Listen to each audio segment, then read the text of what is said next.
do ofício das leituras do dia 18 de janeiro de 2024, quinta-feira da segunda semana do Tempo Comum. De uma carta de São Fulgêncio de Ruspas, bispo, século VI. Cristo sempre vivo para interceder por nós. Na conclusão das nossas orações, dizemos: por nosso Senhor Jesus Cristo, vosso Filho. E nunca dizemos pelo Espírito Santo. Esta prática universal da Igreja tem a sua explicação naquele mistério segundo o qual o mediador entre Deus e os homens é Jesus Cristo, homem, sacerdote eterno segundo a ordem de Melquisedeque, que entrou de uma vez para sempre pelo seu próprio sangue no santuário, não no que foi construído pela mão dos homens e que era figura do verdadeiro, mas no próprio céu, onde está sentado à direita de Deus e intercede por nós. Considerando este ofício sacerdotal de Cristo, o apóstolo afirma: por meio dele, oferecemos a Deus um sacrifício de louvor, o fruto dos lábios que confessam o seu nome. Por ele oferecemos um sacrifício de louvor e oração, uma vez que fomos reconciliados pela sua morte, quando éramos ainda inimigos. Por meio de Cristo, que se ofereceu em sacrifício por nós, pode o nosso sacrifício ser agradável aos olhos de Deus.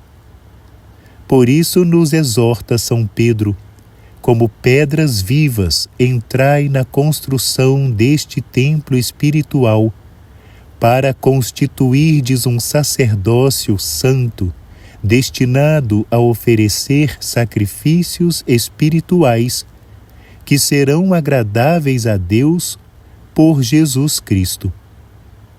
Esta é a razão por que dizemos a Deus Pai, por nosso Senhor Jesus Cristo. Quando se menciona o sacerdócio de Cristo, necessariamente se põe em evidência o mistério da encarnação, pelo qual o Filho de Deus, que era de condição divina, se aniquilou a si próprio, tomando a condição de servo, isto é, se humilhou, obedecendo até a morte, e se tornou por um pouco inferior aos anjos, permanecendo, não obstante, na sua divindade igual ao Pai. Permanecendo igual ao Pai, o Filho tornou-se por um pouco inferior aos anjos, na medida em que se fez semelhante aos homens. Humilhou-se quando se aniquilou a si próprio, tomando a condição de servo. A humilhação de Cristo é o seu aniquilamento, e o seu aniquilamento não é senão o ato de assumir a condição de servo.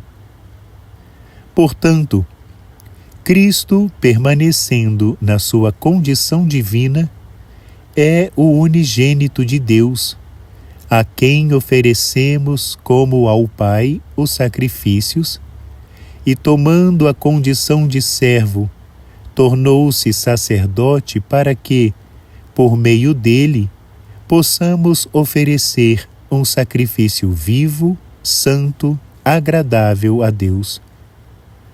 Não poderíamos oferecer o sacrifício a Deus se Cristo não se tivesse oferecido em sacrifício por nós. É nele que a natureza do gênero humano se torna um verdadeiro e salutar sacrifício. De fato, quando dizemos que as nossas orações são oferecidas por nosso Senhor, eterno sacerdote, reconhecemos nele a verdadeira carne da nossa natureza, Como diz o apóstolo, todo o sumo sacerdote, escolhido de entre os homens, é constituído em favor dos homens nas suas relações com Deus, para oferecer dons e sacrifícios pelos pecados. Por isso, quando dizemos vosso Filho e acrescentamos que convosco vive e reina na unidade do Espírito Santo, comemoramos a unidade de natureza que tem o Pai, o Filho e o Espírito Santo, e proclamamos que o mesmo Senhor Jesus Cristo, que exerce em nosso favor a função sacerdotal, é também, por natureza, igual ao Pai e ao Espírito Santo.